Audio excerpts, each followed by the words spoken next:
हमारे चैनल पर आपका हार्दिक स्वागत है। भगवान विट्ठल के चरणों में अपनी भक्ति समर्पित करने और तुकाराम गाथा के अमृतमय शब्दों का आनंद लेने के लिए आपका यहां आना हम सभी के लिए सौभाग्य की बात है। संत तुकाराम की शब्दों से सजी यह धारा आपके मन को शांति, भक्ति और आनंद से भर देगी। रामकृष्ण हरि के पवित्र मंत्र का जाप करते हुए यहाँ आने वाले सभी भक्तजनों से अनुरोध है कि वे पूरी श्रद्धा और समर्पण के साथ तुकाराम गाथा का श्रवण करें और इस आध्यात्मिक यात्रा का हिस्सा बनें। विट्ठल भगवान की कृपा हम सब पर बनी रहे, यही हमारी प्रार्थना है। रामकृष्ण हरि। जय विट्ठल। चलिए तुकाराम गाथा का अगला अभंग सुनते हैं। तुकाराम गाथा अभंग नंबर 19।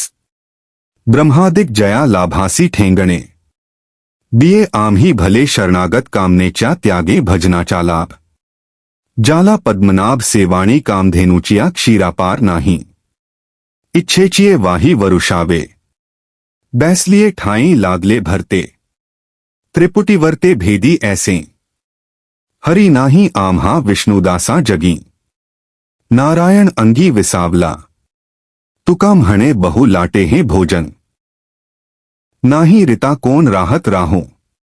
गाथा के अभंग का अर्थ ऐसा होता है कि हमें भक्तिमय प्रेम का लाभ प्राप्त हुआ है, जिसे देखकर ब्रह्मा देव भी आश्चर्यचकित रह गए थे। हम बलवान हैं क्योंकि हमने भगवान के प्रति समर्पण किया है। हमें इन भजनों का लाभ इसलिए प्राप्त हुआ है क्योंकि हमने भौतिक इच्छाओं का त्याग किया है। हमारी भक्ति के कारण ही भगवान हम पर ऋणी हुए हैं। कामधेनु के दूध की कोई सीमा नहीं है। जैसे माताजी भक्त की इच्छा अनुसार दूध पिलाती हैं, वैसे ही भगवान भी भक्त की इच्छा का सम्मान करते हैं। हमारे हृदयों में भगवान के प्रति ऐसा प्रेम उत्पन्न हो गया है कि तीनों पुत्रों को भी एक दूसरे से अलग पहचाना जा सकता है। भगवान हमारे स्थान में निवास करते हैं, इसलिए हम त्याग करना नहीं जानते क्योंकि हम विष्णु के सेवक हैं। एक बुद्धिमान व्यक्ति भक्ति प्रेम के इस भोजन के कारण उपवास नहीं करता, परंतु एक मूर्ख व्यक्ति भक्ति प्रेम से वंचित रह जाता है। चलिए तुकाराम गाथा का अगला अभंग सुनते हैं। तुकाराम गाथा अभंग नंबर 20।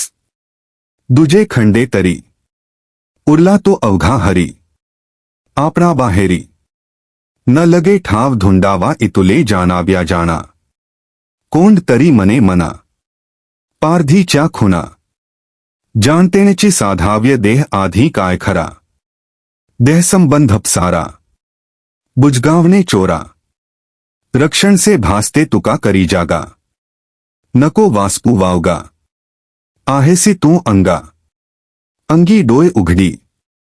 गाथा के अभंग का अर्थ ऐसा होता है कि ज्ञान प्राप्त करने से द्वैत का भाव दूर हो जाता है और व्यक्ति को यह एहसास होता है कि ईश्वर सर्वव्यापी है।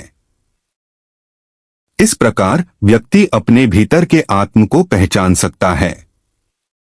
इस रहस्य को जानने के लिए व्यक्ति को अपने आत्म को पहचानना होगा।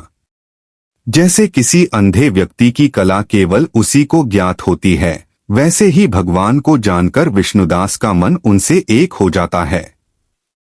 जब किसी को यह समझ आ जाता है कि यह शरीर जो इंद्रिय सुखों में लिप्त है, वास्तविक है या नहीं, तो उसे इस शरीर से अपने आसक्ति की सीमा का ज्ञान हो जाता है कि यह वास्तविक है या निष्कपट। जैसे खेत में चोर सोचता है कि वह फसल की रक्षा कर रहा है, वैसे ही मनुष्य के मन में शरीर को लेकर भ्रम उत्पन्न होता है। तुकाराम महाराज कहते हैं, हे आत्मा, जाग उठो और अपने भीतर के आत्म को पहचानो क्योंकि तुम ईश्वर का स्वरूप हो।